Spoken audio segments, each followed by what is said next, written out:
Graça e paz, abençoados. Voltando aqui, ateísmo, agnosticismo e ceticismo, as serpentes entre nós, parte 3. Então, amados, os vídeos têm ficado curto por causa da memória do celular, tá? Então você tem um pouquinho de paciência, que o irmão Paulo não gosta de estar dividindo muito não. Mas vamos assim, dentro da paciência, né? Em tudo da graça, vamos dando graças ao Pai. O que vale é o conhecimento da palavra chegar até você. Então nós falávamos ali no livro de Oséias, vamos lá no livro de Oséias, vamos pesquisar aqui no livro de Oséias, no capítulo 4, onde nós paramos no vídeo anterior. Eu peço a você que assista vídeo por vídeo na série, para que você tenha um entendimento, tá? Para que não haja confusão na sua mente. Oséias capítulo 4, no verso 6. Nós no vídeo 2 paramos aqui. E disse aqui, e Deus falou para Oséias o seguinte: o meu povo foi destruído porque tu rejeitaste o conhecimento. Eu também te rejeitarei, para que não sejas sacerdote diante de mim. E visto que te esquecesse da lei do teu Deus, eu também me esquecerei de vós. Então, abençoados, a falta de conhecimento leva as pessoas ao cativeiro, a ser escrava do pecado. Como o povo era escravo no pecado. E hoje, leva o povo a ser escravo do outro homem. Por exemplo, vamos dar um exemplo. Olha só, um exemplo bem baixo que o irmão Paulo vai estar dando aqui para vocês, abençoados. É que, por exemplo, você lembra da história que os nossos pais contavam? Os nossos pais, você que tem um pai mais antigo, né? Eu sou da cor afrodescendente, né? E principalmente nos afrodescendentes, a história veio dos afrodescendentes, você vai lembrar, você talvez seja de cor clarinha, né? Seja uma cor mais clarinha que o irmão Paulo, mas você também vai lembrar disso, do que eu vou falar. Você lembra da história que se criaram acerca do comer manga e beber leite? Dizia-se que para os escravos, seus senhores, os portugueses, o povo afrodescendente, que eram escravos no passado, os seus senhores tinham plantações, né? Muitas mangas, e o alimento deles era o leite. E eles tinham lá várias plantações de mangas, né? Várias plantações de manga. Então, para os seus escravos não pegarem, e como os escravos na sua labuta do trabalho se debruçavam embaixo das árvores, catavam as mangas deles e bebia e comia as mangas todas e ficava ali repousando debaixo da sombra chupando manga, o tempo ia passando e os seus senhores via com isso que eles perdiam tempo de trabalho. Então, o que os senhores portugueses fizeram para eles? Como eles tinham o momento deles fazerem a refeição, tomar o café e tomavam leite, tanto para eles não beberem o muito leite na refeição, como principalmente para eles não ficarem ociosos, muito tempo ociosos embaixo da árvore, chupando manga, descansando. Os senhores deles inventaram que comer manga e beber leite era um veneno que fazia passar mal. E quando alguém passava mal, algum deles passou mal, o senhor deles dizia que era por comer manga. Então os nossos pais, amados, diante desse fato, que foi criado pelos portugueses para impedir dos escravos ficarem se debruçando embaixo da árvore, chupando manga, descansando. Então os senhores deles criou essa história que comer manga e beber leite era um veneno. Por quê? Porque eles bebiam leite nos seus momentos de refeição, no seu café da tarde. Então, como era hábito deles beber leite, que era o alimento deles, então o Senhor criou essa história para que eles não viessem chupar as mangas deles e perder tempo no trabalho, né? Perder tempo do trabalho debaixo da manga, descansando, chupando manga. Então os senhores portugueses criou a história de que comer manga e beber leite era um veneno. E isso, nós sabemos que isso não tem nada a ver.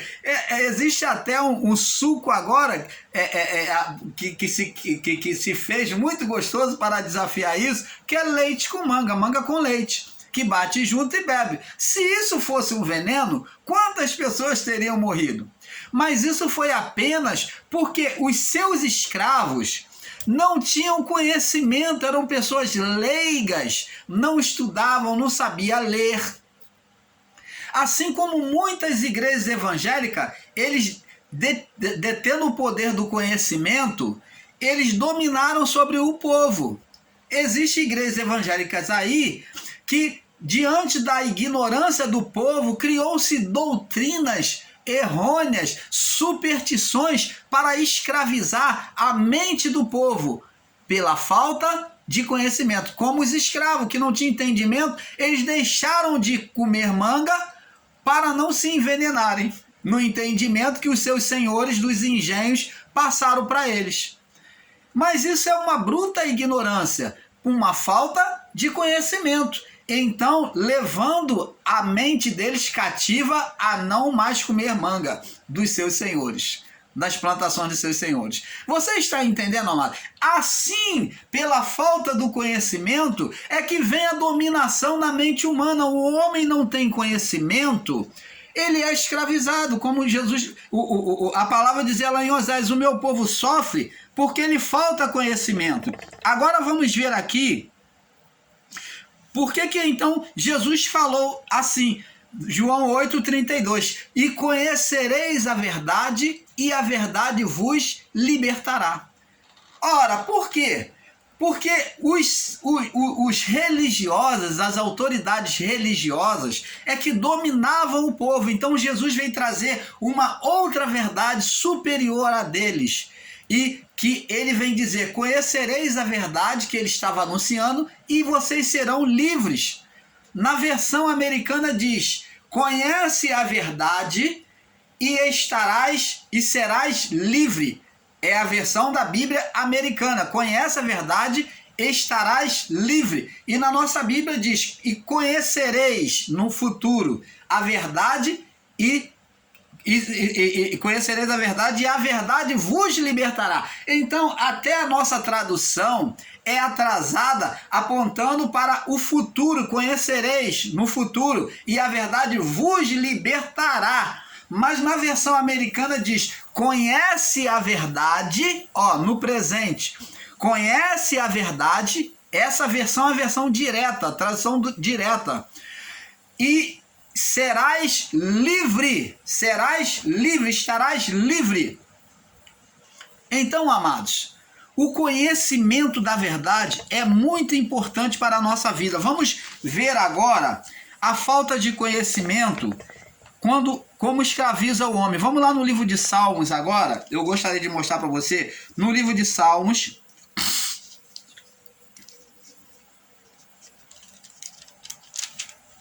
no Salmos 19, no verso 1 e 2. Olha só o que diz a palavra, para aqueles que estão demandando contra a existência de Deus e contra a veracidade da palavra de Deus. Olha só o que diz aqui, o salmista, os céus declaram a glória de Deus, e o firmamento anuncia as obras das tuas mãos. Um dia faz declaração do outro dia, e uma noite mostra a sabedoria à outra noite. Como é que os astrólogos, os astrônomos, conhecem os sinais dos céus? Conhece se vai chover, o sol vai brilhar, pelos sinais que apontam no dia de hoje. Eles veem os sinais, como o agricultor, ele olha para os céus e ele vê assim, olha, amanhã vai chover. Ele vê o céu rubro e ele diz, amanhã vai chover. Quando ele vê a noite cheia de estrela, ele fala, amanhã vai fazer sol. Então, aqui é o que está dizendo aqui no verso 2. Um dia faz declaração, demonstra o outro dia. E uma noite mostra sabedoria a outra noite. Então, o dia de hoje vai demonstrar o que vai acontecer amanhã na estação do tempo. Você está entendendo, amado? É claro que hoje o homem evoluiu na sua tecnologia, tem satélite lá em cima, o homem já não olha daqui, né? Antigamente a previsão do tempo na televisão, errava-se muito na previsão do tempo. A moça do tempo, né? Que é apresentada na televisão, errava muito nos cálculos, dizia que vai chover, que ia chover e não chovia, dizia que ia ter tempestade e não tinha, dizia que ia fazer sol, o pessoal botava o biquíni, botava a sunga, ia para a praia e descia maior toró. Mas hoje não há mais esses erros, por quê? Porque temos satélites lá em cima. Olha o poder da tecnologia, o saber do homem, a evolução, como é maravilhoso, amados. Isso tudo é conhecimento. Agora, diante do conhecimento real, não há mais erros na previsão do tempo, na astronomia, onde o agricultor, ele diante dos satélites, ele pode saber quando se vai o tempo de plantar, se vai chover. Você está entendendo? Tudo benefício pelo saber. Então, busca o conhecimento, amado. Não despreze, como diz aqui em Provérbio. Vamos lá em Provérbio. Provérbio 1. 8, 9, diz aqui: filho meu, ouve a instrução do teu pai e não deixe os ensinamentos da tua mãe, que é a sabedoria, né, da palavra. Não deixe os ensinamentos da tua mãe, porque serão como diademas graciosos em tua cabeça e colares para o teu pescoço. Você está entendendo, amado? Então, o conhecimento traz a honra ao homem. O homem com o conhecimento, ele pode ser pequenininho, mas o conhecimento dele leva ele a triunfar. Então temos que ter esse entendimento, amados.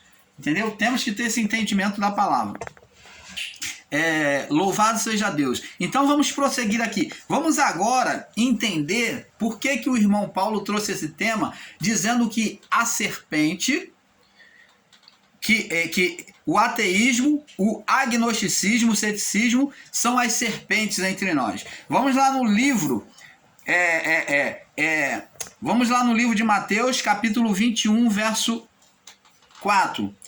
Todo e qualquer ensinamento contrário, né,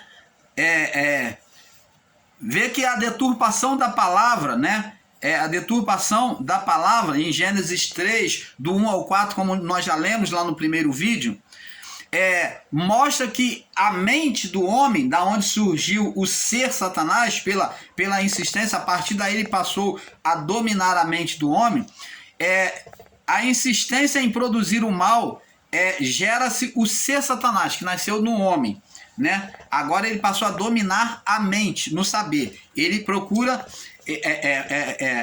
diante da cogitação do homem em oposição a Deus, ele é gerado. Mateus capítulo 12. Mateus capítulo 12. Não, eu falei Mateus 21. Mateus capítulo 12, verso 34. Vamos lá. Mateus 12, verso 34. Mateus 12, no verso 34. Vamos avançando no conhecimento. Diz assim, verso 34, diz assim: raça de víboras, como podeis dizer coisas boas sendo maus? Porque no que há de abundância do coração, disto fala a boca. Então vê-se aqui que Jesus chamou os fariseus, os religiosos, de raça de víbora. Como que pode ele dizer, confessar coisas boas, tendo um pensamento mal, tendo um conhecimento maligno? Então é o que muitos ensinadores em graça estão agindo em forma de serpente, trazendo a peçonha para o entendimento das pessoas, dizendo que Deus não existe, dizendo que Jesus é falso, que o Jesus pregado na Bíblia é falso, que não existe mais, dizendo que já não estamos mais em graça, dizendo que Deus não fez aliança conosco, fez com aquele povo. Deus fez aliança com a criação toda, amado, a partir daquele povo do primeiro século. E a sua aliança seria para sempre, diz a palavra. Mas existem ensinadores em graça que estão relutando, estão entrando no negacionismo, dizendo que isto não é verdade. Em Mateus capítulo 23 também, Mateus 23,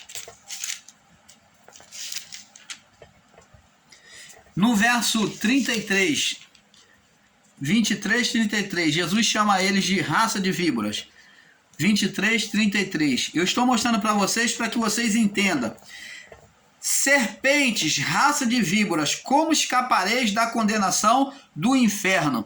Então, você está vendo aqui que Jesus está dizendo para os religiosos, os principais dos fariseus, dos fariseus, dos saduceus, para os religiosos, como João Batista também, ao eles chegarem muito dos fariseus, dos religiosos e saduceus, virem ao batismo, João Batista falou: raça de víboras, quem vos induziu a fugir da ira vindoura?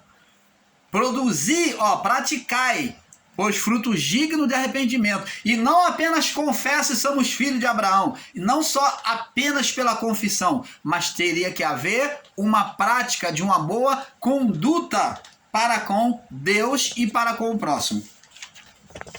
Então, amados, como vemos agora, todo aquele ensinamento contrário à palavra do Pai, todo ensinamento contrário à palavra do Pai, iria produzir serpentes, já desde o passado, né? Iria produzir serpentes, pois como as serpentes são produzidas pela carne. Vamos ver a serpente produzida lá em Davi, Números, capítulo 21. Oposição a Deus, fazer o que não é a vontade de Deus, tomar atitude própria. Tomar atitude própria. Esses que estão aí ensinando coisa da sua própria mente, né, negando o próprio Filho de Deus, negando o nome de Jesus, até o nome de Jesus já tá em questão agora, já estão colocando dúvida acerca do nome de Jesus. O nome de Jesus é o significado do nome Jesus, amado. Não sejamos ignorantes como muitos, até que estão ensinando aí em graça. O nome Jesus significa Deus é a salvação, na tradução do hebraico para o grego. No grego significa Deus é a salvação. Então foi traduzido para o português, Deus é a salvação, do grego, Deus é a salvação. Então significa salvação, Deus é a salvação. Por isso que ele foi chamado de Emanuel, é Deus conosco. Então, existem ignorantes aí em graça questionando o nome de Jesus. Nós vamos falar isso numa outra época. Vamos ler aqui, Números 21, no verso do 4 ao 9. Diz aqui: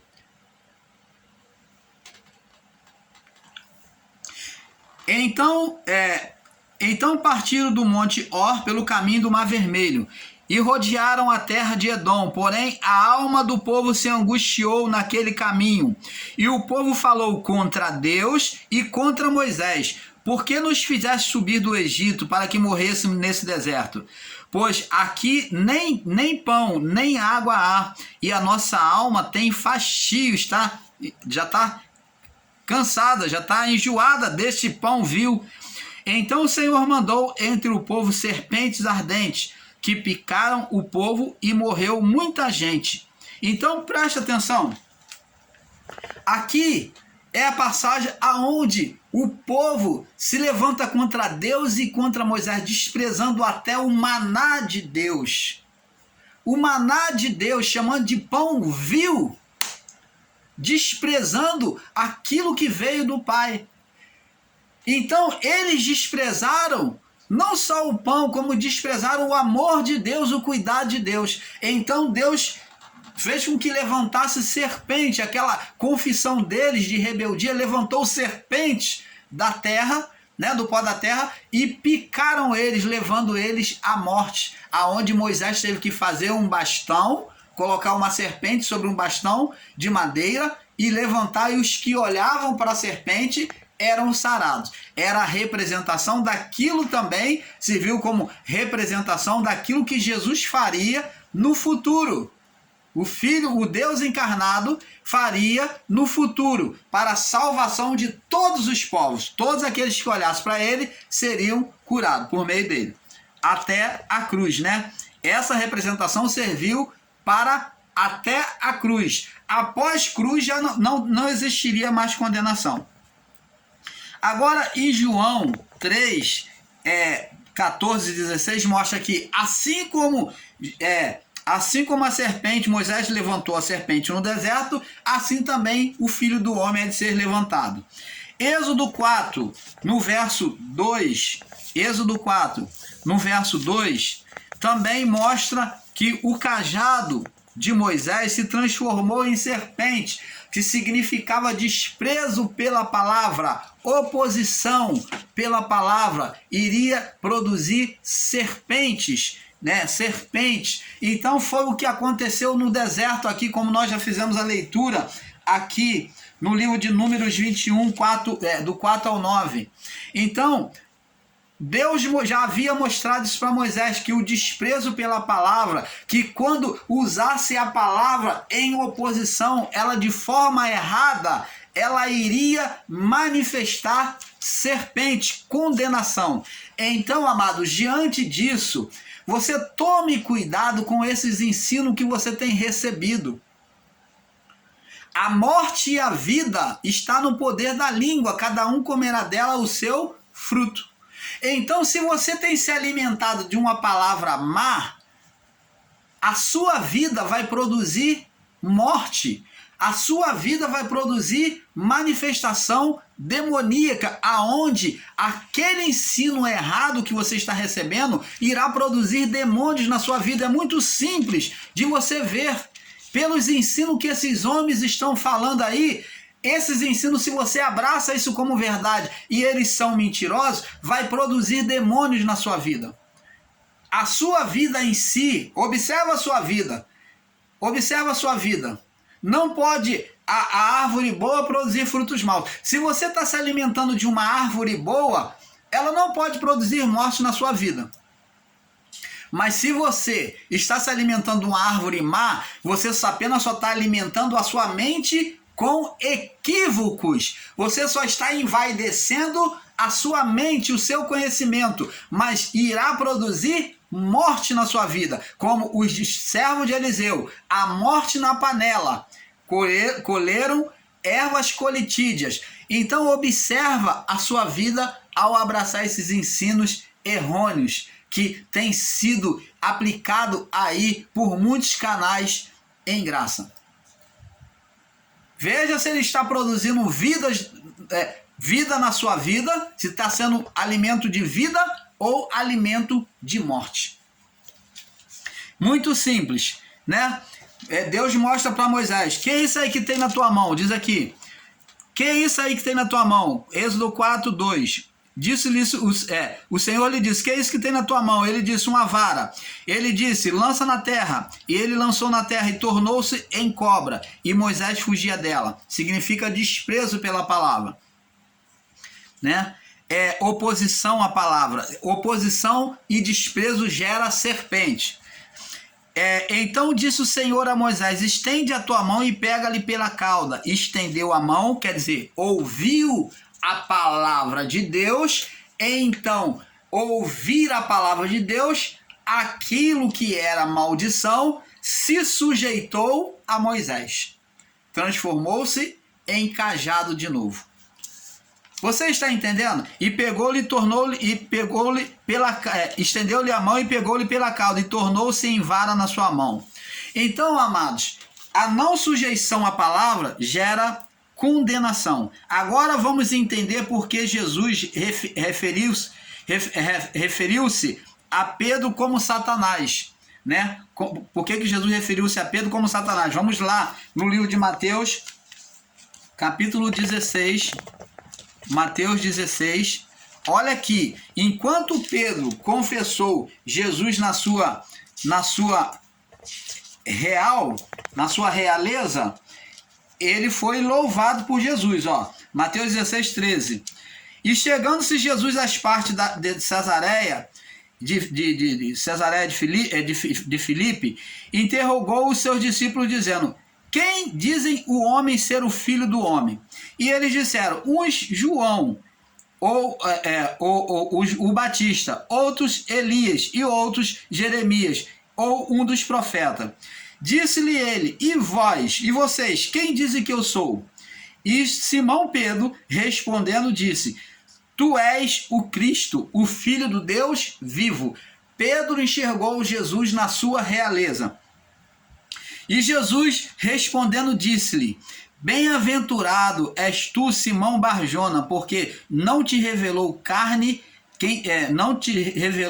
porque não tu revelou a carne e o sangue, mas meu Pai que está no céu. Então, Pedro significa dizer que Pedro teve uma revelação pelo Espírito de Deus. Ele enxergou com os olhos espirituais. E também te digo que tu és Pedro, e sobre esta pedra edificarei a minha igreja. Agora vamos pular agora para o verso 21. Desde então começou Jesus a mostrar aos seus discípulos que convinha ir a Jerusalém, padecer de muitas coisas dos anciões e dos principais sacerdotes e dos escribas, e ser morto e ressuscitar ao terceiro dia. E Pedro, tomando a parte, começou a repreendê-lo, dizendo,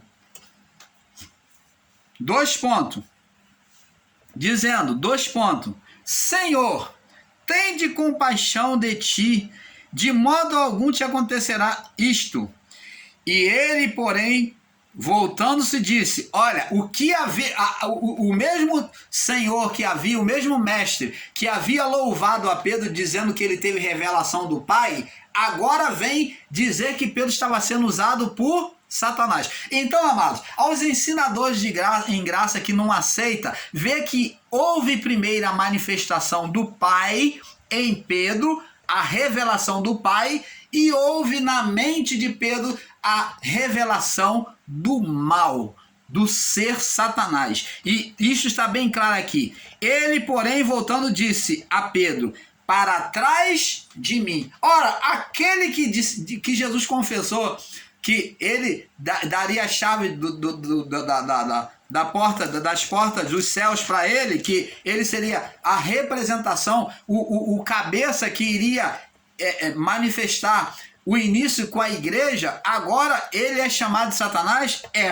Então significa dizer, amado, está bem claro isso, ainda que muitos ensinadores em graça não aceitam, é que o homem, ele pode ser usado com uma dupla natureza, se sujeitando a Deus ou se sujeitando aos seres espirituais, aos demônios. O homem pode se sujeitar a Deus ou aos demônios. Não mais o ser espiritual Satanás, porque já foi banido, não está entre nós. Mas a carne produz demônio. Quando o homem se sujeita à carne, fala pela carne, ele está produzindo serpente, Satanás. Então, Jesus foi e repreendeu a Pedro, chamando ele de Satanás. Você está entendendo, amado? Então, vamos no livro de João,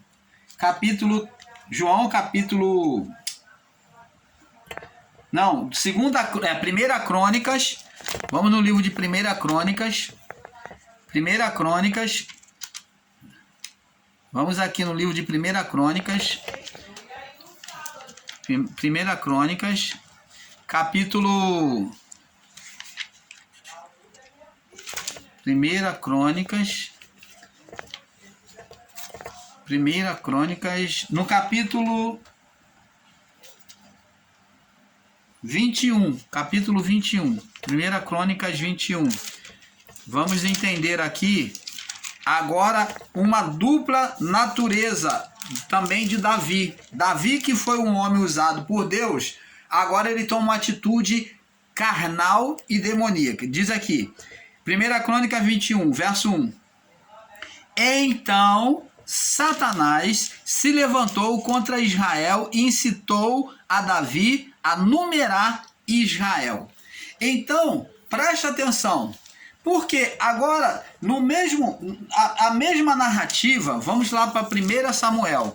Olha só, essa mesma narrativa agora coloca para os radicalistas, os que leem as escrituras pela carne, né, pela revelação da carne, eles não leem pelo Espírito, eles vão entender que Deus é esse ser espiritual, que é apresentado aqui por Davi, né? Que é apresentado aqui a Davi. Diz aqui, 1 Samuel 24. 1 Samuel 24. Essa mesma narrativa nós vamos ler, que nós lemos lá em Números. Aqui, diz aqui, verso 1, 24, segunda Samuel 24, verso 1. E a ira de Deus se tornou a acender contra Israel. Ó. E incitou a Davi contra eles, dizendo, vai e enumera a Israel e a Judá. Com entendimento carnal, literal, que é o que muitos irmãos em graça têm feito, vai ver Deus como o próprio Satanás, dizendo que Deus e Satanás é a mesma coisa. Se você pegar um ensinamento, não olhar com a visão do Espírito, você vai ver que Deus e Satanás é a mesma coisa. Como também na apresentação de Pedro lá, que confessa que Jesus é o Filho de Deus, o Filho do Altíssimo, né? O ungido, e ao mesmo tempo diz que não vai deixar ele ser entregue à morte, que ele não deve se entregar à morte. E Jesus chama ele de Satanás. Ora, preste atenção, essas duas passagens não é oposição uma à outra. Deus não pode ser o ser espiritual Satanás. E muito menos o Pedro agora confessar que Jesus é o Filho de Deus, o Filho do Altíssimo, ungido, e agora se contradizer. Se ele disse que ele era o Cristo, o Filho do Deus, se era o Cristo, ele tinha que subir à cruz. Ele tinha que pagar o preço de cruz. Ora, uma foi a revelação do Espírito, mas Pedro agora, com a sua mente dominada pelo ser espiritual Satanás, ele confessa outra coisa. Ele diz, não, o senhor não deve morrer, eu não vou deixar. O senhor não faça isso, não se entregue. Você está entendendo, amado? Assim também Davi. A palavra diz que Satanás incitou Davi. E aqui no livro de 2 Samuel 24, a partir do verso 1, diz que Deus incitou a Davi e disse, vai. Isto não foi Deus, porque Deus ele não faria uma coisa e depois iria condenar, reprovar Davi. Você está entendendo? Mas isso demonstra que Davi, na atitude do seu próprio coração, ele confessou para o povo, foi mentiroso e disse que tinha recebido direção de Deus, que não precisava